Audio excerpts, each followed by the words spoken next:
Hello students, today we are going to deal with a chapter of history.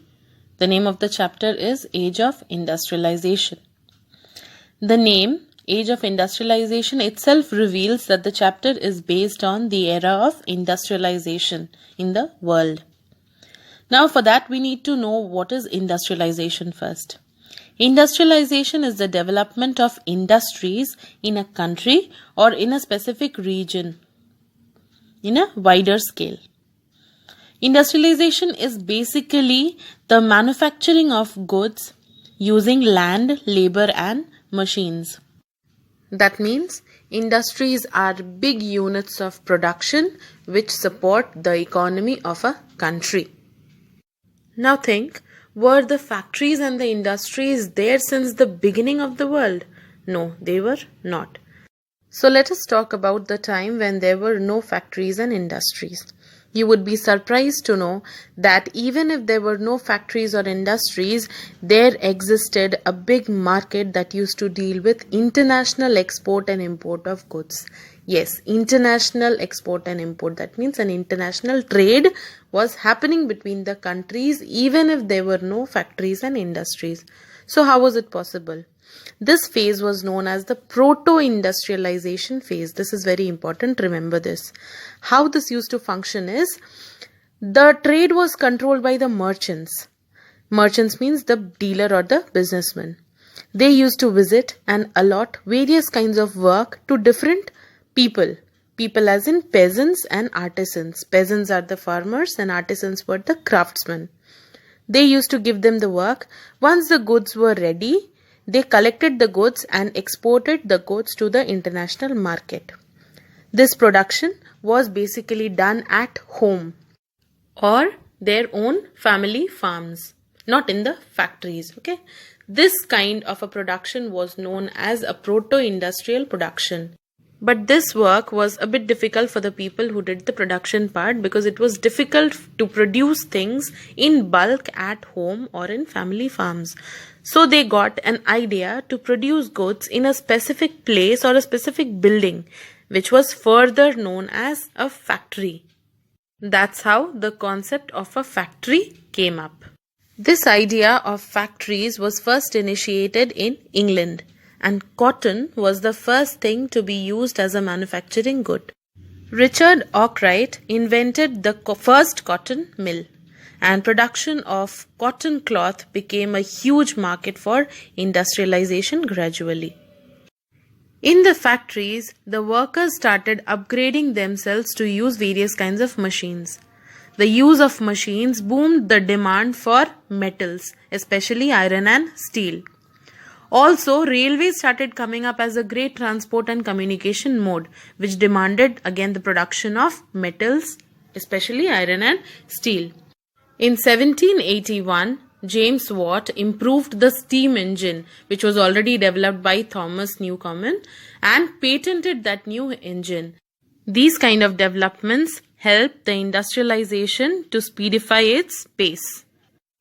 Now, for these industries to function properly, they needed the most important thing, the workers.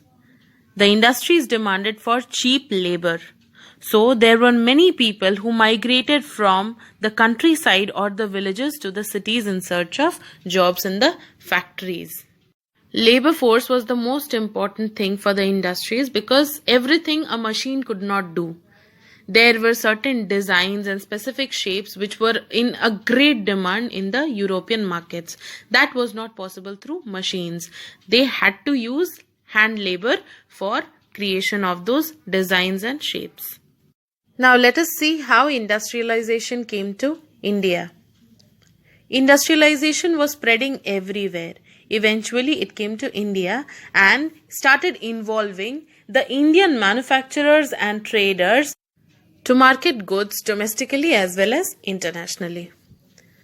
The moment the European companies noticed that India has a good amount of resources with it, they started taking over the trade of India from the ports of Calcutta and Bombay. And then came the Britishers.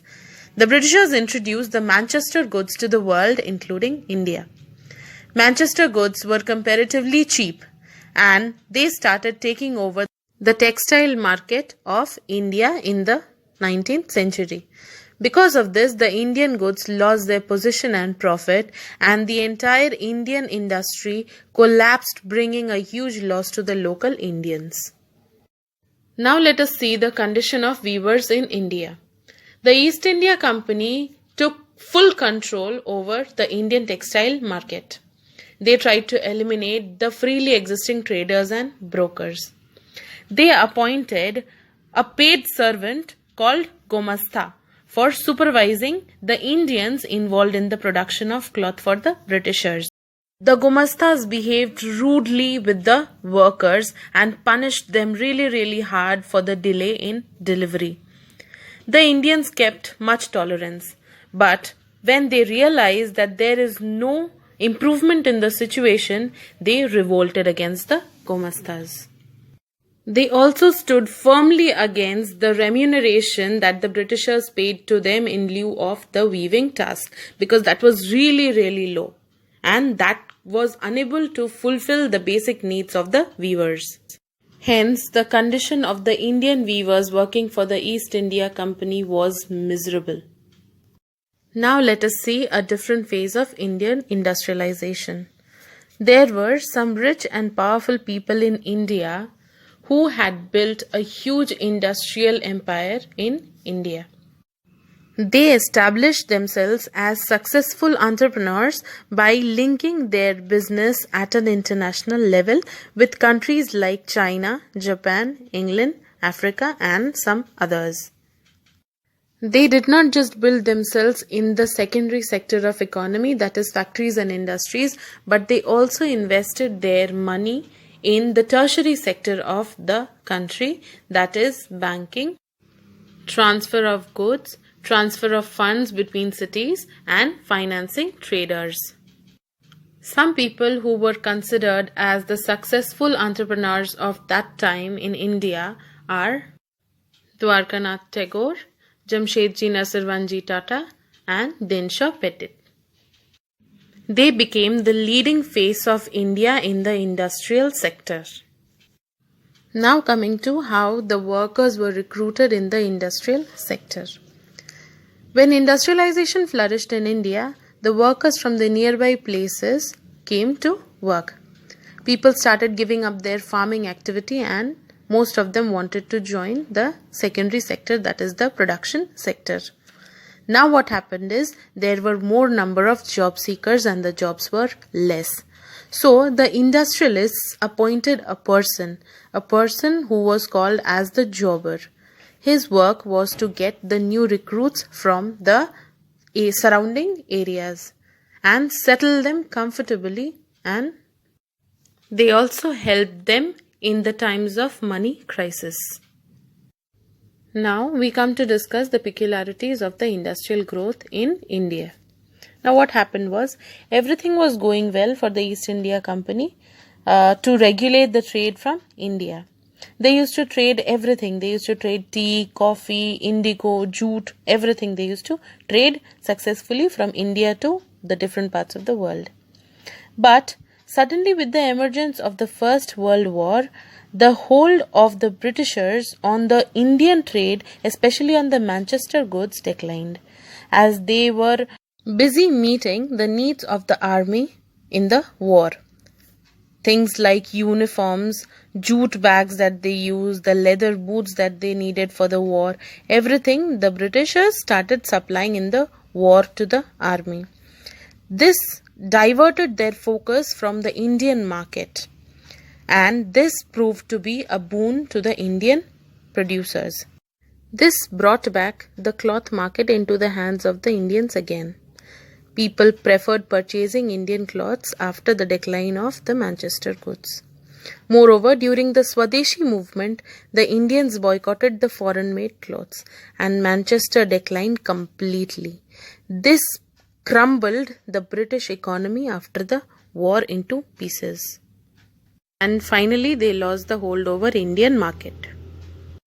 Now, the last segment of the chapter tells us that after the downfall of the British market in India, the Indian industrialization strengthened in India. Both the large-scale industries and the small-scale industries flourished.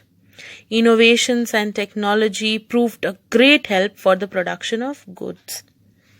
Then they felt the need to popularize their goods. It was important for the people to know that these things are being produced in the country. So they started advertising their goods. Pictures of Indian gods and goddesses were printed on them to boost the sale. Calendars with interesting pictures were also used to advertise and to boost the sale of the products. This is how they used to popularize their product in the market and invited people to buy them. And that's how the chapter gets concluded. I hope you have understood the chapter. Listen to the video explanation of the chapter and focus on the points discussed. It will be very helpful for you. Thank you.